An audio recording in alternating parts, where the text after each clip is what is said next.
Everyone, so yesterday I have taught you about the rational numbers, a basic introduction of rational numbers, and today I am going to tell you about the properties of rational numbers. So let's begin. So अगर हम सबसे पहले बात करते हैं हमारी पहली property की, जो कि हमारी क्लोजर प्रॉपर्टी। आइए हम देखते हैं कि क्लोजर प्रॉपर्टी में ऐसा क्या क्या बोला जाता है। तो क्लोजर प्रॉपर्टी में कहते हैं कि अगर कोई दो रैशनल नंबर्स है a plus b, the answer will B c, which means कि अगर हम बात करते हैं कि यहाँ पे हमने कोई भी वैल्यू पुट करी, for example 3/7 plus 2/7, so the answer will be 3 plus 2, 5, and the denominator will be the same. Okay? Now, अगर हम बात करते हैं subtraction में,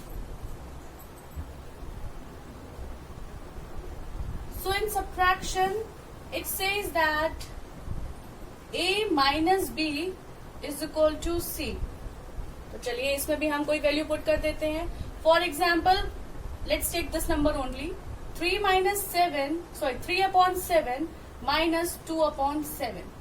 So the denominator will be same, the LCM, and 3 minus 2 will be 1. चलो भाई ये भी हो गया हमारा.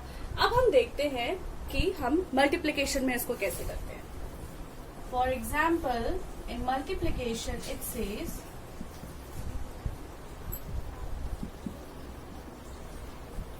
a into b is equals to c, which means अगर हम कोई नंबर रखते हैं जैसे कि 2/6 into 5/6, तो हमारा आंसर क्या आएगा?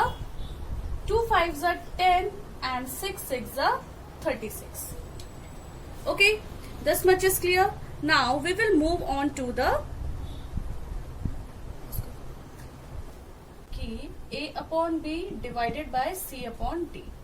अगर इसका एग्जाम्पल ले तो 3/5 divided by 2/3. But before solving it we have to convert it into multiplication. कैसे? हमें इसका रेसिप्रोकल करना होगा. जैसे कि 3/5 इंटू, अब 3 न्यूमरेटर में चला जाएगा और 2 हमारा डिनोमिनेटर में आ जाएगा. Answer will B 3 3s are 9, 5 2s are 10. So this will be the answer. So हमने क्लोजर प्रॉपर्टी के बारे में पढ़ लिया है. Now we will move on to the next property. Now our next property is commutative property.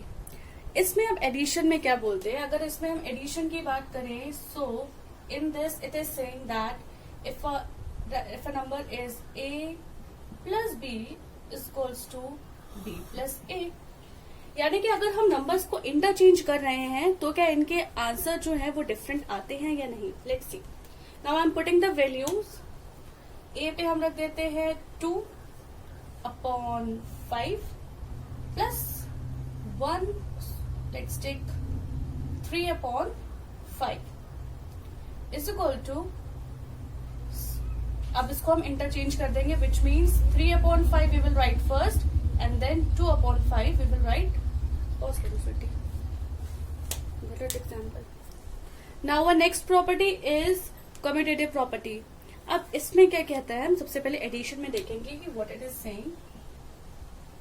In addition, it is saying that if a number is a plus b is equal to b plus a. क्या अगर किसी भी हम दो rational numbers को interchange करते हैं तो क्या इनका आंसर जो है सेम आता है? Let's see. If now I am putting the value of a 5 and value of b 3 is equal to, now I will interchange. अब मैं b 3 को क्या लिखूंगी पहले और 5 को लिखूंगी बाद में.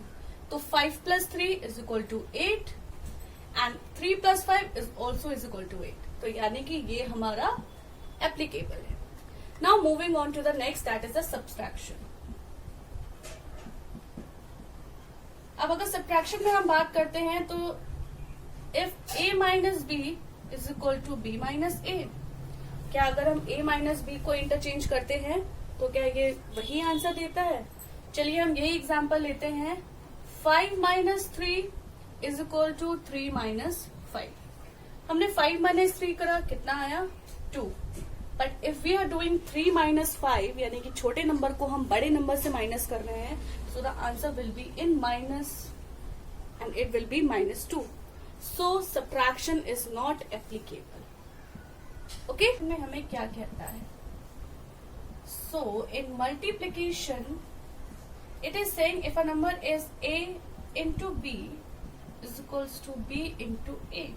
तो क्या जब हम इनकी वैल्यूज को इंटरचेंज कर रहे हैं तो आंसर हमारे सेम आ रहे हैं? So let's see. 2/5 into 3/7. Now we will interchange its plates. 3/7 into 2/5. 2 3s are 6, 5 7s are 35. 3 2s are 6, 5 7 5s are 35. Yes, it's applicable. यानी कि मल्टीप्लीकेशन की जो हमारी प्रॉपर्टी है वो हमारे कम्यूटेटिव प्रॉपर्टी में रहेगी. तो हमने एडिशन पढ़ा था, तो एडिशन में भी एप्लीकेबल थी, सब्ट्रैक्शन में एप्लीकेबल नहीं थी, जस्ट बिकॉज कि जब हमने उनके प्लेसेस को इंटरचेंज करा तो उसमें माइनस का साइन आ गया था. And in the multiplication also it is applicable. Now we will move on to the division. Now in the commutative property itself we will talk about the division. अब division में क्या कहते हैं, हम इसको एक बार चेक करते हैं. Division में if a number is a upon b is equal to b upon a, तो क्या ये हमारा इक्वल है या नहीं है? So let's take a number. For example, if I am taking 4/2 divided by 1/2, तो पहले इसको हम सॉल्व करेंगे. 1/2 डिवाइडेड बाय 4/2. तो 4/2 मल्टीप्लाई का साइन लगाएंगे, रिवर्स हो जाएगा तो 2/1 आ जाएगा. Similarly over here also multiplication का साइन लगाएंगे, डिनोमिनेटर हमारे और न्यूमरेटर इंटरचेंज हो जाएंगे तो ये आ जाएगा. Now 4 2s are 8, 2 1s are 2. Okay, now in this 2 1s are 2 and 2 4s are 8. Now as you can see, यहाँ पे हमारे जो दोनों आंसर्स हैं they are not equal. Okay, so in this we can say division is not applicable, which means this is not. Okay, now today I will give you only the two properties, that is the closure property and the commutative property. And here I have summarized all the properties. और इसमें मैं आपको एक और बताती हूँ, जैसे कि अगर हम क्लोजर प्रॉपर्टी की बात करते हैं तो उसमें a plus b is equal to c होगा, which means it is applicable. और अगर हम बात करते हैं कम्यूटेटिव प्रॉपर्टी की, it is also applicable because a plus b is equal to b plus a. यानी कि अगर हम इनकी प्लेसेस को चेंज भी कर देते हैं then it won't give any effect. Subtraction a minus b is equal to c. Is it applicable? It is applicable. But in commutative property, a minus b is not equal to b minus a. Commutative property में ये applicable नहीं होगा. Multiplication में क्या है, a into b is equal to c. It's applicable, okay? But in the commutative property, a into b is equal to b into a. यहाँ पे भी अगर हम इनकी प्लेसेस को चेंज करते हैं तब भी यहाँ पे कोई इफेक्ट नहीं पड़ेगा, और ये भी हमारी यहाँ पर कम्यूटेटिव प्रॉपर्टी है डिवीजन, सॉरी मल्टीप्लीकेशन. बट अगर हम बात करते हैं डिवीजन की, तो डिवीजन में closure property is applicable, a divided by gives us c. बट अगर हम बात करते हैं कम्यूटेटिव प्रॉपर्टी की, तो किसी भी नंबर को अगर हम डिवाइड करते हैं और उनकी प्लेसेस को चेंज करते हैं, so the answer will B not same.